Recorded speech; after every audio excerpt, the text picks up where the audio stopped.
Welcome back to the podcast. Welcome back. Beloved, this is indeed your brother Big VJ checking in. Today's conversation, we're going to talk about a concept. This concept you often hear in the village. This concept you often hear from brothers and sisters from the Nation of Islam, from the nations of God and earths, and others. This concept is the black man and the black woman is God, right? So that's going to be today's conversation. We're going to take our time. We're going to talk about what is the earliest recorded moment in time in which our people, the original man and woman of the planet, said that the black man and black woman is God, all the way up to the modern times, right? That's going to be today's conversation, right? Beloved, there was a man that came amongst us. He came from the east. He came from Mecca. His name is Master Farad Muhammad, right? He came to the city of Detroit and he began to teach. And he taught a lot of things.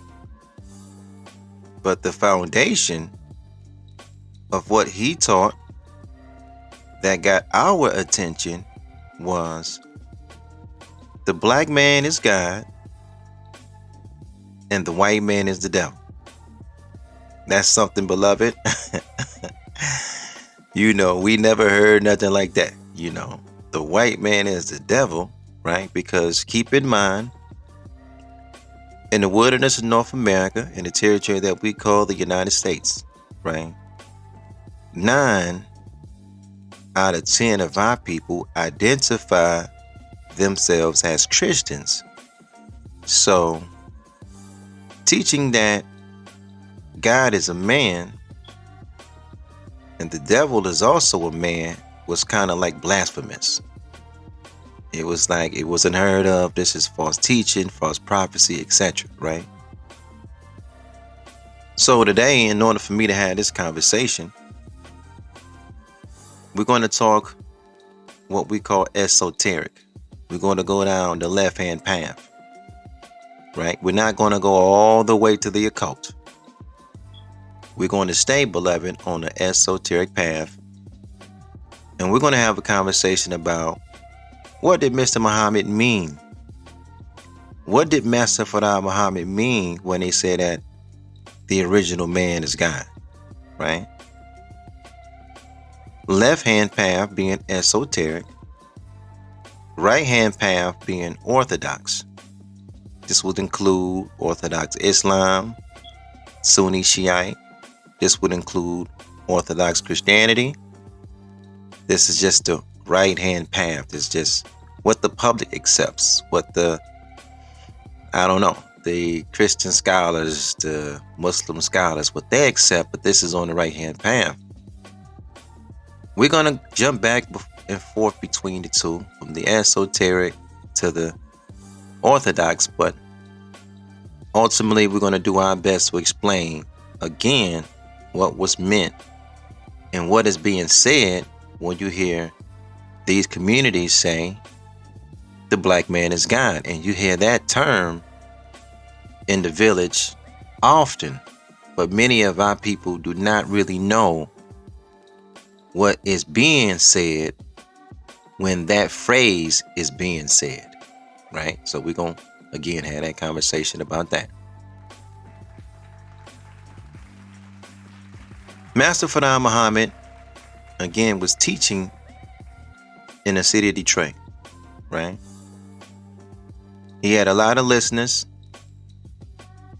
followers, and readers of his literature. There was a man named Elijah Poe. He came from Sandersville, Georgia, and like so many other Southerners, He wanted to find a better way for himself and his family, so he moved from Georgia to Detroit. While living in Detroit, Elijah Poe, he wasn't living, as the young folks say, his best life. He was a drunkard, he was uneducated, and he was poor. His wife, Sister Clara Poe, encouraged her husband, Elijah Poe, to go down and listen to a man that was teaching in Black Bottom, Detroit. And that man name, again, is Master Fard Muhammad. When Mr. Muhammad went to see him, he noticed right off top that he was a half original man. We talking about Master Fard Muhammad. He wasn't all black. He was half. He was biracial. His father was an original man, yet his mother was the devil. Yet he stood and he listened, and after he heard what he considered a good word, we're talking about Mr. Muhammad, we're talking about Elijah, he went to Master Fard Muhammad after one of the lectures, after one of the meetings, and he said, I know who you are, right? And from there, beloved, from there, the rest is pretty much history, right? As Master Fard Muhammad began to teach, he would give his followers and his listeners and those that read his literature, he would give them like a check for learning. He would give them quizzes. He would give them tests to see if they were retaining the information that he was giving. So, after giving out one of these tests and one of these quizzes, Mr. Muhammad filled everything out. And it was like, when Master Fard Muhammad would get these tests and these quizzes, it was a benefit. It was a financial benefit to retaining the information, because the secretary would give you $5 if you knew this and that. The secretary would give you $10 if you know this and that. So he was just like, it was beneficial for the listeners and the brothers and the sisters to retain what they were being taught. Now let's stop. I got to just say this on the sidebar. When was the last time that our people went to the church house and they listened to Reverend Rib Dinner, and after the sermon was over, he passed out a quiz? He said, all right, I brought forth the word.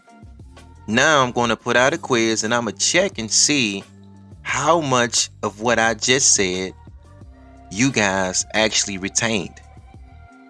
That almost never happens in the black church. It never happens, right? Now let's stop there. How many of you guys that are Orthodox Muslims, you're praying 5 times a day, you're facing Mecca, and after the Muslim minister speaks, he says, all right, we're going to pass out tests and quiz to see how much of this information we just went over you actually retained?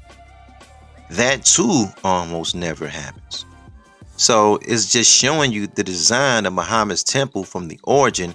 It's not set up like the Orthodox Church or Orthodox Islam. It's not. It's set up more like a school. There is no band in the back like Reverend Rib. See, Reverend Rib Dinner got the band in the back, and he's talking, and the music is playing, and the drummer is doing this, and the organ player is doing that, and the choir is not. It's none of that in Muhammad's temple. It's set up like a school, right? I'm just trying to give you the visual. Master Fard Muhammad gave out a test. He gave out a quiz, and the answers to the quiz was so spot on, as Master Fard Muhammad say, it's almost near correct. This is his feelings, his sentiments when he was judging and reviewing the paper that was turned in by Elijah Muhammad. So, like any good teacher, he took that test, he took that quiz, he took the answers that Elijah gave him, and he made it a study guide for the rest of the listeners and the followers to know. Elijah's, again, his answers became the study guide. And that study guide we call today Supreme Wisdom. 120-degree lessons. The 120, as they say on the street. And the first degree of 120 is, who is the original man? Now, this is a question that Master Fard Muhammad is asking. And the answer that Elijah gave was, the original man is the Asiatic black man. The maker, the owner, the cream of the planet Earth, God of the universe. Now let's stop. I want to go over a few things in the first degree. Again, this is an answer that was provided by the most honorable Elijah Muhammad, right? All right, so let's break down the first degree, because ultimately, again, we're going to talk about the black man as God. We're going to go deep into that concept. We're going to talk about where the concept came from, yet we have to provide a foundation. The foundation of this concept comes in the modern time from Elijah, as he's given an answer to a test, to a quiz that was provided to him by his teacher, Master Fard Muhammad. Who is the original man? The Asiatic black man. Let's stop. What does Asia mean, beloved?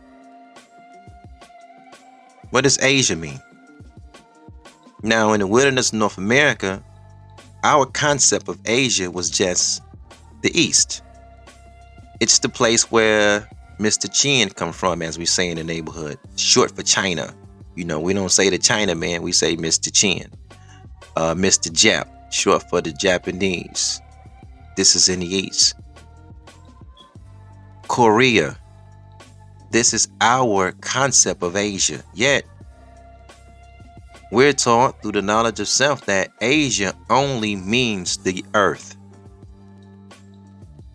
All of the earth on the planet is Asia. So the first man, the original man of Asia, of the earth, is the black man and the black woman. Okay, so that's that part of the lesson. Also, the original man was also called the God of the universe. Now let's have that conversation about that, right? And we're going to talk about God, and we're going to talk about how is the black man God? Not a superhero. We ain't saying the original man is a superhero. We're saying, beloved, that the original man is God, right? So there's a couple of things I want to begin this conversation with. All gods are spirits, but not all spirits are gods. If you can, beloved, write that down. I say it again. All gods are spirits, but not all spirits are gods, right? That's number one. Number two, I want you to write this down as well. God is a spirit. How many of us heard that before? Now, if you're from the church house, we should all know that part. God is a spirit. The book doesn't say God is the spirit. You know what I'm saying? Shout out to our Christian brothers. It don't say that God is the spirit. It says God is a spirit. So now my question to my Orthodox Muslim brothers and our Orthodox Christian brothers and sisters would be this.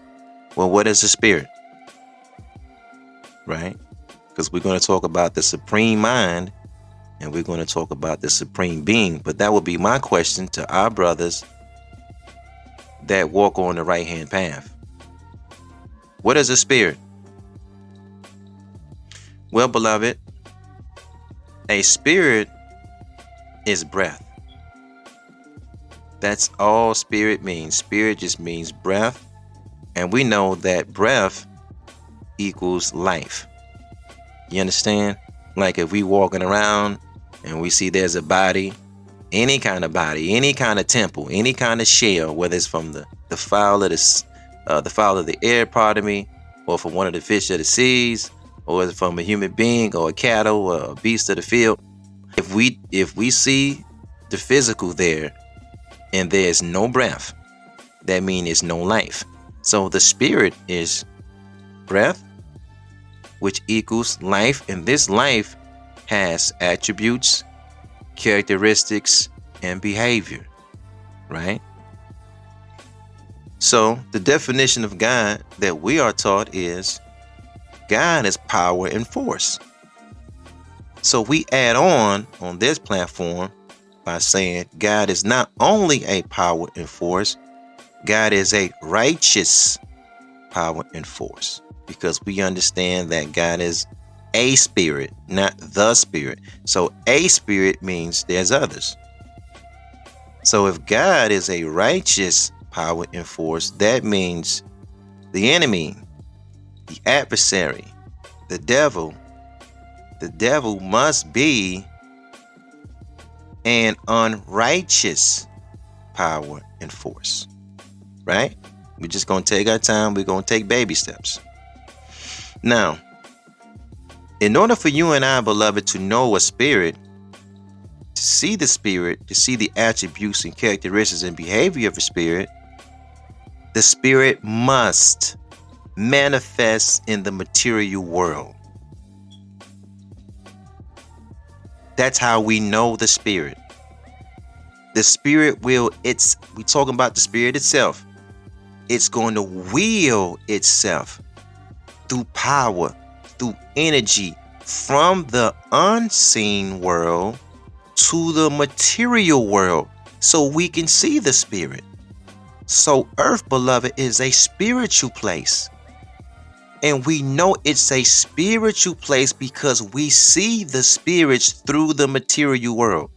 So, as an example, we understand the spirit of the fox, and the spirit of the chicken, and the spirit of water, and the spirit of trees, and the spirit of the grass, the spirit of the eagle, the pigeon, the wolf, the sheep, the pig. I mean, all these beings are spiritual beings that are having a material experience. That's what the human is. The human is a spiritual being having a material, a fleshly experience, right? Now, since we got that, out of all the spirits, beloved, and this is my question to you, out of all of the spirits on the planet, talking about the fish of the sea and the fowl of the air and the beast of the field, out of everything that you see living with breath, right? Which living being is the supreme being? In which living being has the supreme mind? That is my question to you. It's not really hard. We living on earth. We living in the third dimension, right? Okay, we all are having a spiritual experience. And again, we know the spiritual through the material world. We only know a pig is a pig because we look at the attributes, the characteristics, and the behavior of a pig. We see it in the material world, right? If it's not in the material world and it's a spirit, right? And it has breath and it has life, it has attributes, characteristics, and behavior. If it's not in the material world, that, beloved, we call a spiritual concept. That means that spirit does not live in the realm of reality. In the material world is the reality. So I got to go back to the question because I don't want to get ahead of myself. You're living on planet Earth. right? You, your family, your brothers and sisters, mom, dad, uncles, and aunties. You dig? Okay. Who has the supreme mind? Who is the supreme being on this planet? Again, I'm asking, amongst the insect kingdom, the fowl of the air, the beast of the field, who got the supreme mind? Who is the supreme being? Beloved, the original man is the supreme being. The original woman is the supreme being. The man and the woman on this planet, we are the supreme mind. You would never meet a monkey smarter than you. You would never meet a fish in the sea smarter than you.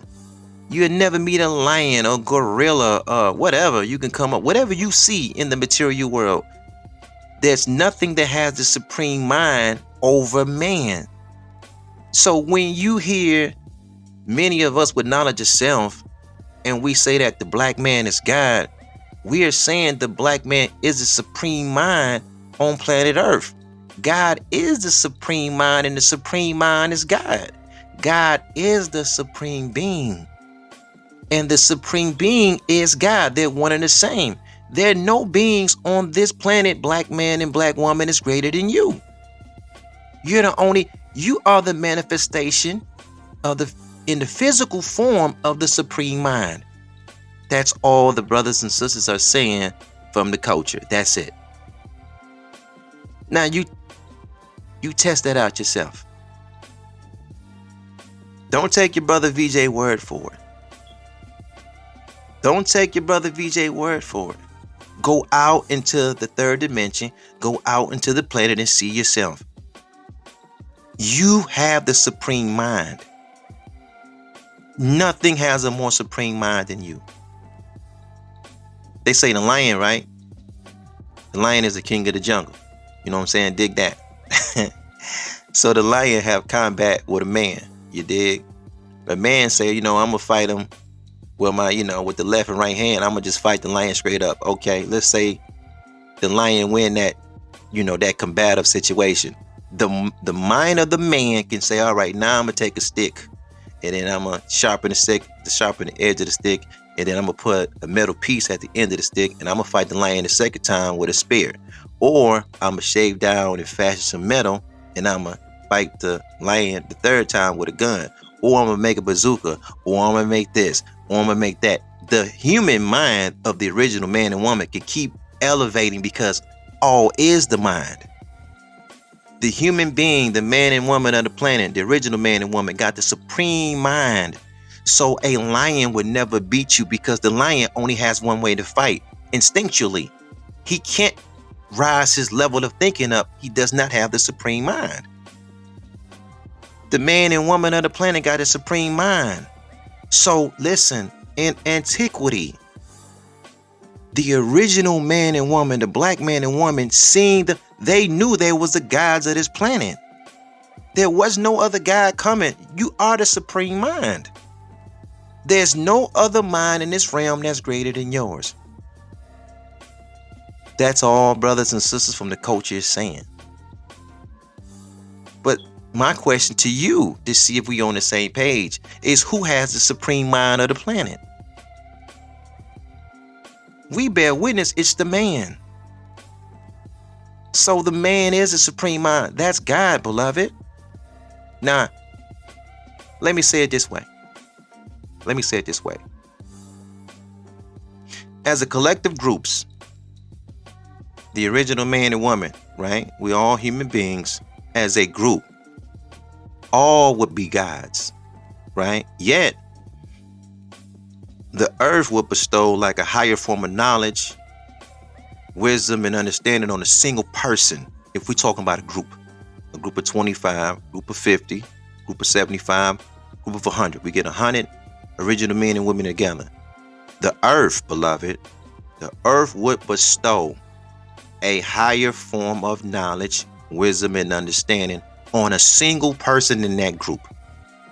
And that person will be considered the Most High God, which is the Most High Mind. So I'm saying all that to say this. When Master Fard Muhammad and Elijah Muhammad, peace be upon him, when they said that the black man is God, that wasn't a new teaching. That was not something new. That was from yesteryear. That was from our ancestors way back when. You can go back to ancient civilizations in the what they call the quote unquote Middle East and ancient black civilizations out of Africa, and you will see that civilizations that were built greatly, powerful, that's recorded the man was God and God was man. As an example, if you go back and look at the Kemetics, the ancient Kemetic brothers and sisters, ancient Egyptians, quote unquote, right? Their foundational way of life and thinking was the man is God and God is man. This wasn't invented. This concept was not invented by Elijah Muhammad. What Mr. Muhammad was doing was just connecting how we thought back then, getting this new way of thinking that we have now, and just connecting us back to how we thought originally about ourselves and about our planet. But look, let me go to this. You know, ancient Egyptians, right? We talking about the supreme mind.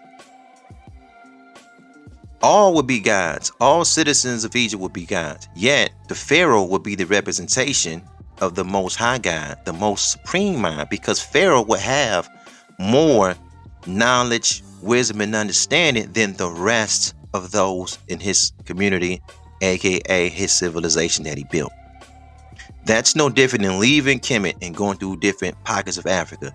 And this, you see different groups and different tribes. But yet, if you're talking about authority and power, we would say what? Where's the chief? The chief in that tribe would be the representation of the Most High God, meaning he has the supreme mind over the rest of those in his tribe. So this is something that comes from the earth, right? Because we say here often, beloved, we are the children of the earth.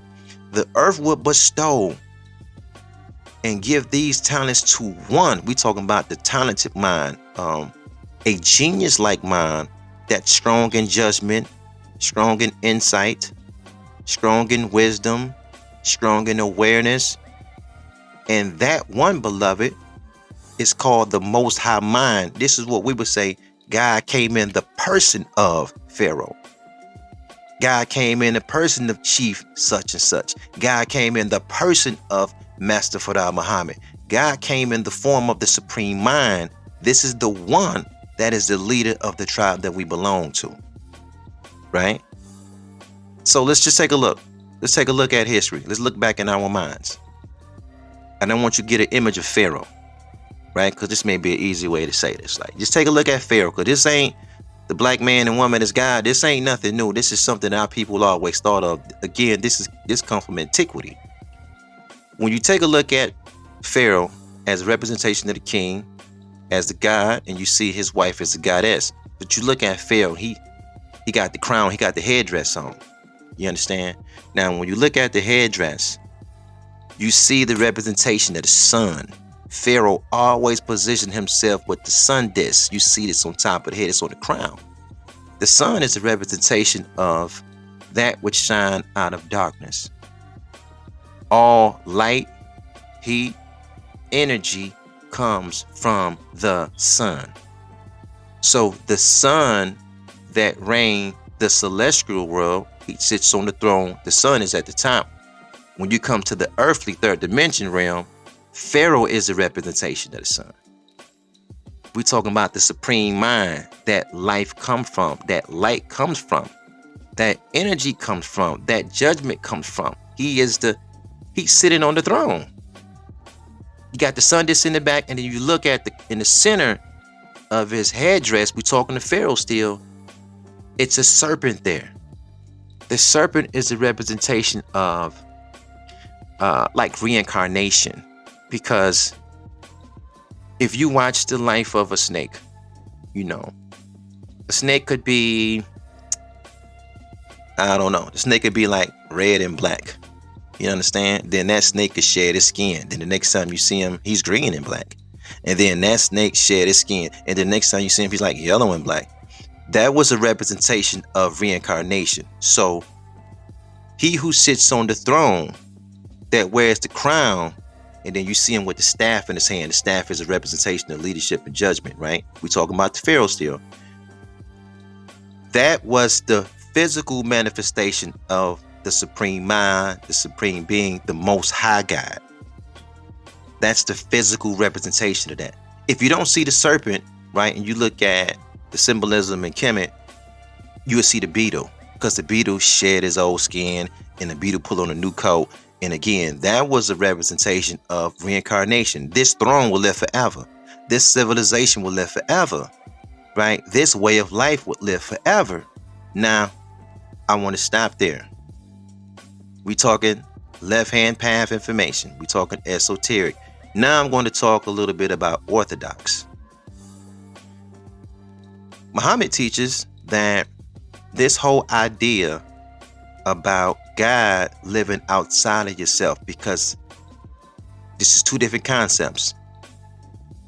The original man and woman, original thought and original concept was that the black man and black woman is God and goddess of this planet. That means that the supreme mind that lives on this planet is man and woman, and the creator mind that made everything in the celestial world, Jupiter, Saturn, the sun, everything, is one mind. They are an extension of that same mind. It's not two, it's the same mind. This is God, power and force, righteousness, one mind, right? Okay. Now, Muhammad teaches, like I was going to say earlier, Muhammad teaches that this idea that God lives outside of you did not come around until the Jews, as the originators of this thought or this concept, and then later followed by the Arabs and then the so-called white man. That is their concept. Their concept, the Jews, the Arabs, and the so-called whites, is that God cannot be seen. He's a spook, right? Now, let's go back over what we said earlier. The spirit is the breath, life. It has attributes and characteristics and a behavior pattern, right? Okay, so the whites, the Arabs, and the Jews, they came to the table with a religious, spiritual concept. And because it's a spirit, but it's not, it doesn't manifest itself. You can't see it in the material world. To perpetuate this religious spiritual concept, they have to introduce to you and I a story form of their spirit. They have to give you their spirit in mythology, in myth, in fable, in signs, symbols, and allegory. So those of you that take into this, you kind of like, you buy into these stories. You buy into the Jew and the Arab so-called white man religious spiritual concept. The stories that they're giving you as the reader, the listener, and the watcher is pointing you back to the spirit that they are showing you. But they have to give you a story, because this teaching, as Muhammad said, is only 6,000 years old. It's less than 6,000 years. This is the whole concept of there's a heaven in the sky somewhere. God live outside of you, and there's a heaven and hell when you die. Muhammad teaches that's less than 6,000 years. That's something that the Jew came up with. That's something that the Arab came up with. That's something that the so-called white man perpetuates that he got from the Jews and the Arabs. That is not the original man and woman way of thinking. There was no afterlife, because the energy never dies. The supreme mind ain't going nowhere. You drop dead today or tomorrow, that supreme mind, the original man and woman is the supreme mind. And the supreme mind is the supreme being. That's God. Not a superhero.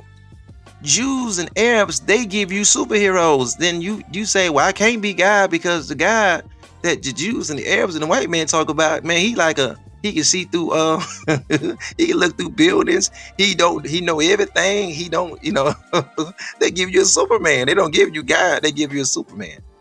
But look, I don't want to just, I'm just going to kind of stay on topic, right? Check this out.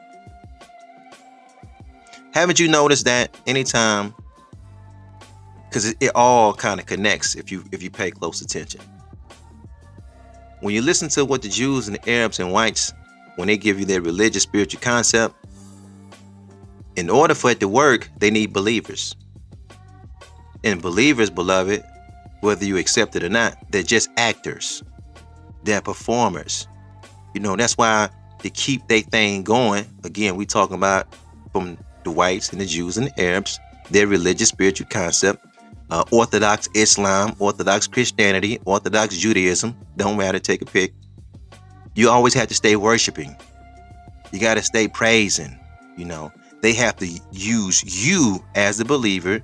Now you become an actor. They have to use your time, your talent, your energy, and your money. And you as the believer, you manifest this religious spiritual concept because it does not exist in reality. They are introducing to you spirits that does not exist in reality. They don't manifest themselves. It's not in the material world. The spirit of Allah, beloved, does not manifest in the material world. You can't see Allah. He's invisible. He's a spook. You can't see the spirit of Yahweh. Yahweh does not exist in the reality realm yet. The original man and woman, our first thought pattern was that the man and the woman was a god and goddess. We are the reality of God. We are the manifestation as human beings of the reality of God. But again, there's the conflict. The original man and woman way of thinking and the thinking of the Jews and the Arabs and the so-called whites. So you have battles between the two. I'm talking about literal battles when they go to war. If you are dominated by a Jew, Arab, or so-called white civilization, now your God is going to be their God. So you're going to walk around and say God lives outside of you. Where's heaven? You don't point to the highest vibration of your mind. Heaven to you is in the sky somewhere. But if you have a level of consciousness, you know Earth is already in the sky. What you mean the sky? Where's up? If this planet is a circle, where's up? It is no. If you in the sky, where's the sky? You live in the sky already. You're just following their religious spiritual concept. So like I'm going to give an example because we're going to take our time. We're going to build, beloved. We're going to build today. In Islam, right? Dig this. The holy book is the Quran. Allah has 99 attributes. Is that right? Because they teaching this in the mosque. Allah has 99 attributes. Now, let me ask you a serious question. Can you see Allah? Can you see him? Does Allah live in the material world? No. He is a religious, spiritual concept that come out of the mind of the Arabs. But we're going to take our time. The holy book is the Quran. And the Quran is teaching about the spirit of Allah. What is a spirit, beloved? It's breath. And the breath equals life. And life, all life, have attributes, characteristics, and behavior. So this means that since Allah has 99 attributes, the Quran is going to present to you and I, as a reader, as a listener, as a watcher, they're going to give you a story form that's full of mythology and myth, but it's pointing back. It's going to connect you as the listener, and the reader is going to point you back to the spirit of Allah. This is the Quran, and the stories are going to line up with the attributes that's connected to the religious concept. So one of the attributes is, like, I'm gonna give an example. Say Allah is the best knower. Allah is the most merciful. Allah is the all-wise. Is that right? Okay, so that means when you read the Quran, they're pointing you back to the attributes. You see what I'm saying? Yet the attributes, they don't, again, the spirit of Allah, he doesn't manifest in the flesh. So you have to be an actor. You have to be a believer to make it work. It doesn't work unless you as an actor make it work. The Jews have a holy book they call the Torah, right? This is the scriptures. Let me say it that way. Okay. So Jews, what do? They give you the spirit of Yahweh. You understand? Now, can we see Yahweh? No, Yahweh doesn't manifest. He's not manifest in the flesh. We can't see him. So how do we know his characteristics, his behavior? How do we know his attributes? Well, we read the scriptures. And Yahweh, we talk about his attributes. He's identified as like, he's a savior. He's a deliverer. Yahweh is a warrior. He's a father to Israel. So the stories, the biblical stories that are in the book, right? They're going to lead you back to the attributes. So the whole thing is like, you know, these are Jews and Arabs that giving you a religious spiritual concept, right? But because their deity is not in reality, he does not manifest in the flesh. You dig what I'm saying? They give you stories to point to the attributes so you as the listener can better understand. Because remember what we said earlier, all gods are spirits, but not all spirits are gods. So that's how the religious spiritual concept works. That's what 90% of our people are following in America. They're not following the supreme mind. They're following Jews and Arabs, right? Perpetuated by the so-called white man, religious spiritual concept. I'm going to give you another example, right? Because this comes to mind now. You know, Jews own and run Hollywood, right? We all agree on that. Okay. You see, all gods are spirits, but not all spirits are gods, right? The Jews in Hollywood, you know, of course, in Hollywood, they make films and movies and documentaries, and, you know, this is the whole motion picture kind of deal, right? We familiar with that. Now, out of all them films that they make in Hollywood, truth be told, they only got like 40 something spirits that they manifest in Hollywood. It's only like 40 something spirits, right? Now, a spirit is what? Remember, we talked about this earlier. Breath, life, attributes, characteristics, and behavior. That's a spirit, right? If that spirit takes on a material form, it's real. It lives in reality. If it does not, it is just a concept, right? The homies in Hollywood have a spirit. They got like 40 something spirits that they make money off of. And this is like the spirit of horror, the spirit of science fiction, the spirit of drama, the spirit of comedy, the spirit of action, the spirit of romance, the spirit of thriller. I mean, I can keep going on. It's like 40 spirits that they produce in Hollywood. Now, let me ask you something. Can you see the spirit of drama? No. Drama is just a spiritual concept. Can you see the spirit of comedy? No. Comedy does not manifest in the flesh. It does not manifest in the material world, right? You can't see comedy, beloved. Therefore, they have to give you a story so you can understand what the concept or the spirit of comedy is. You can't see action. You can't see romance. You can't see thriller. You see what I'm saying? Like this, like, you know, comedy is like, it's a spirit. What is the attributes of comedy? What is the characteristics? What is the behavior? Oh, you laugh a lot. It's silly, it's jovial, right? This is a spirit that Hollywood produces. Okay, so being that is the attributes and characteristics of the spirit of comedy, then you would see like a stand-up of Martin Lawrence. You know what I'm saying? You would see like a stand-up of Eddie Murphy or Richard Pryor.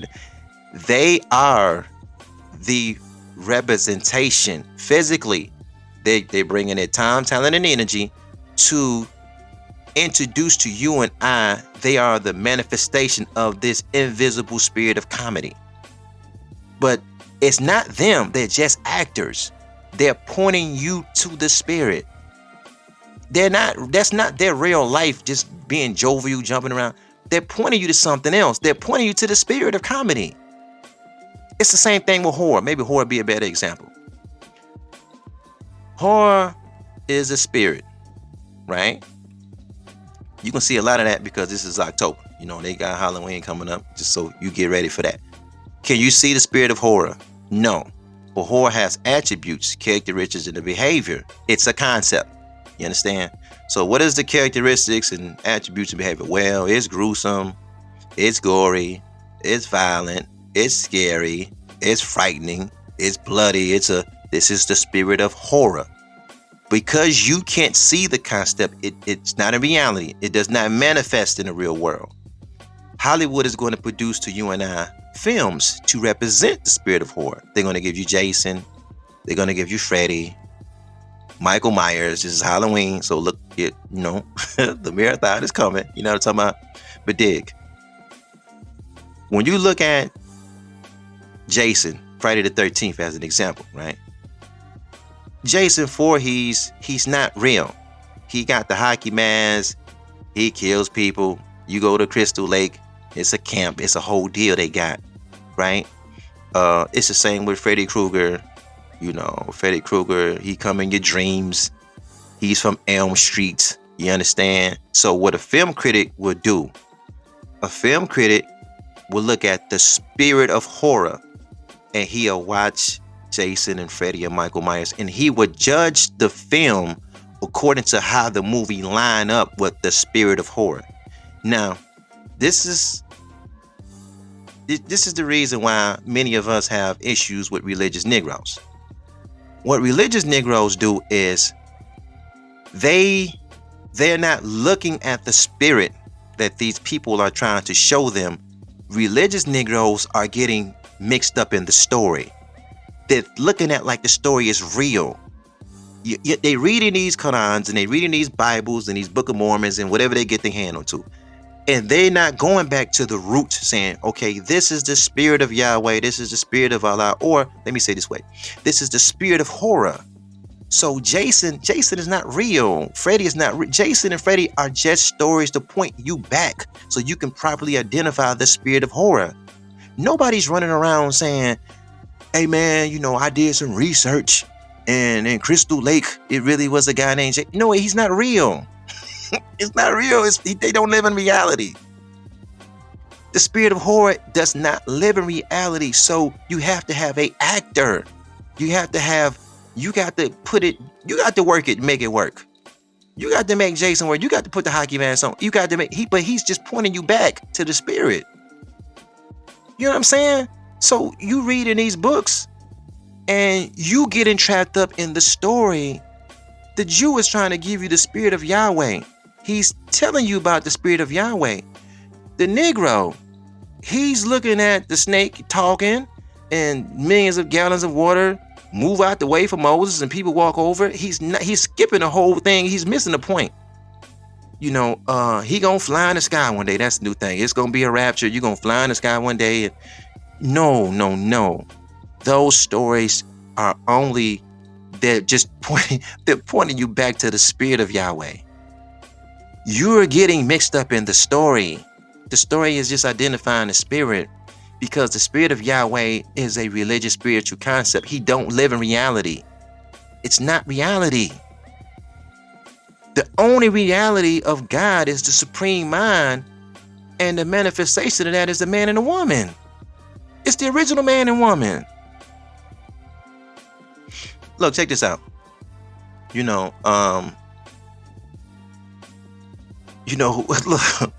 Look. When you born, because we were born, right? We talking about our ancestors in antiquity. Already born, come into the world knowing that the supreme mind lives in us, not outside of us. The supreme mind lives in us, right? Even when you look at the black civilizations, because there always been debates amongst ourselves. When you look at great black civilizations from the Middle East to Africa, the debate was there a mystery God? And Muhammad talks about this, where the Son of Man, he searched all over for this mystery God, was not able to find him. So they knew, they bear witness that the only supreme mind, the only supreme being on this planet that we call Earth is the original man and woman. It's the human being. That's it. There is no, right? But let me just go back to this, the point I was going to make.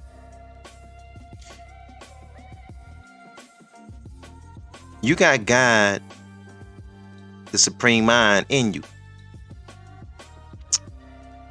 There's another group of people that's saying there's a supreme mind, a supreme being live outside of you, right? All right, so the question to my people would be this, because when we start talking about recorded history, our greatest civilizations were built by men and women that bear witness that the supreme mind live inside of them, right? What did you build in which you, after you got the belief that God live outside of you, what did you build? What did you make? What did you build? God lives outside of you. Okay. So what did you make when you learned that information? You've been following the Jews and the Arabs, and the white man is perpetuating this idea. So God lives outside of you. He's in the sky. He's in heaven. Okay, cool. So start pointing out to me the civilization that you built when you got this information. I'll wait. Put it in the chat. Put it in the comments. Go ask your pastor. Go ask the Muslim minister, whoever. What did you build after you learned that God lives outside of you? What civilization did you build? Man, I'll wait. See, in my estimate, beloved, these are just two concepts that man on this planet is always going to go back and forth with. Do God live inside of you as a supreme mind, or God live outside of you? But in my estimate, I look at it this way. See, the real reason that the American Negro would refuse to go back to thinking his or her original thought pattern being the supreme mind is that the Negro do not want the responsibility of being God, of being the supreme being of this planet, of being the supreme mind. Negroes kind of like it when they just feel like they are not the reality of God and the supreme mind is somewhere else, because it keeps them lazy. In my estimate, now, my humble opinion, it's just my estimate. See, Negroes like the ideal of being spook worshippers. You look at them. I love my people, but just, the way they run the Mecca, we talking about in the East, and they pray 5 times a day, and they like this whole, I look at my brothers and sisters as Hebrew Israelite. They like the idea of somebody gonna come along out of the sky and fight their battles for them, because it take the pressure off them. They don't have to do it. You see what I'm saying? They don't have to build roads. They don't have to build skyscrapers. They don't have to be a healer. They don't have to study the books of medicine and become a healer, be a master over their own physical body. They don't have to. They just go to white folks when they get sick. You let the white folks build the skyscrapers. You let the white folks build the roads. Religious Negro, Muslim or Christian, he don't have to build an airplane. He don't got to build no airplane. He ain't got to build no car. He don't even got to create farms. Somebody else is going to do that for him, because there's a God in the sky that's going to do it for them when they don't want to do it. Ultimately, that burden get thrown on white folks. They don't even see that. Look, our people don't even see this. There were certain things that our forefathers and foremothers used to do on the plantation to smite white people. You understand? They said certain things they used to do and say, like, if one of our people injured their leg or injured their arm, they knew the skill of healing. They knew what herbs work with what. They know, but they not going to do it. They let the white man do it. And then when the white man did it, they would say, Thank you, Jesus. Jesus did it. Now, they're doing it in a way to spite him. They don't want to give him any credit for what he did because they could have did it, but we're talking about the so-called white man, he's not going to give them the opportunity, right? I felt like, that when our people would say certain things like that, oh, he almost died, but Allah saved him. I felt like they didn't teach the youth that they were trying to be spiteful. So the youth, generations go down. We're listening to this kind of stuff. We thinking, oh, a spook in the sky really did do it. You know what I'm saying? Like, you can get sick and your pressure can go through the roof. You can have some kind of ailment or whatever can be going on with you. Ultimately, what happens is you live in America, they take you to the hospital. Now, the people that work at the hospital, they've been studying and mastering medicine for at least 8 to 10 years.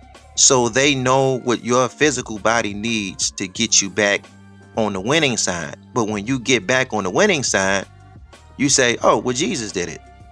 Oh, Allah healed them. It's easier for the religious Negro to do that.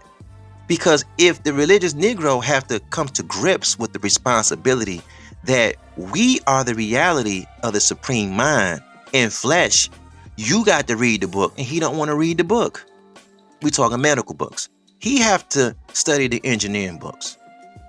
He have to study the science books. They don't want to do that. We have been conditioned, beloved, and I'm gonna leave you with this. See, we have been conditioned of, we'll pray for world hunger. It's easy, man. I mean, praying ain't no bad thing. It's like you sending good energy, but I'm saying like, you ain't gonna do nothing behind it. You're just gonna say, we praying for world hunger. Now, if you know that you, black man and black woman, you are the reality of God because you are the supreme being of the planet. You got the supreme mind. You got to fix that thing of world hunger. No, you don't want to do it. You throw it off on the spook. Let the spook do it. So you praying for money. You praying for jobs. Now you're praying over food now. Dig this.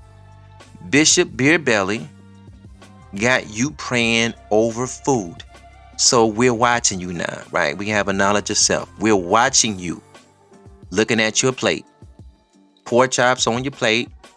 You got a bowl of chitlins on the side. You got your collard greens loaded down with vinegar and salt. Then you got macaroni and cheese and cornbread, that big old block of starch. And then you wash it down with Kool-Aid. Liquid dye and sugar. That's Kool-Aid. Okay. But it's going to be all good because you prayed over it. you prayed over it. You asked the Lord to bless the food. And then what? We look at the real numbers that live in reality. And you lead it in hypertension and heart disease and diabetes because your diet. But you're praying over it doesn't work. That's why you love the spook guide. Because when you know that you are the reality of the supreme mind, that prayer that you did over them chitlins and pork chops, it's not going to do anything. No, now you must show discipline and say, nah, I'm not going to eat that. But you want to eat it. Because you eat it. You don't want the discipline of being the supreme mind. You are so comfortable praying over junk food and eating it. And then what happens is you become obese. Like we just said earlier, you develop sugar, you get hypertension, etc. And then you get sick. You get on your deathbed. Or you're not that close to death. You're just on your sick bed. And what do? You blame the devil, which is another spook. And beloved, we'll leave it there. Peace and black power to your family. Yes, beloved. We thank you guys so much for listening and hanging out. Beloved, this is indeed Real Black Content Form Podcast. I'm your brother V, man. Look, I'm going to get it with you guys later. Peace, beloved, and more peace. Thanks for listening. Remember to follow us on Instagram, Twitter, YouTube, Google, Anchor, Spotify, and Facebook. Also, don't forget to like, share, and comment on the podcast. Your opinion of what you just heard is important to the platform. So yes, beloved, your comments are the engine and fuel to the machine.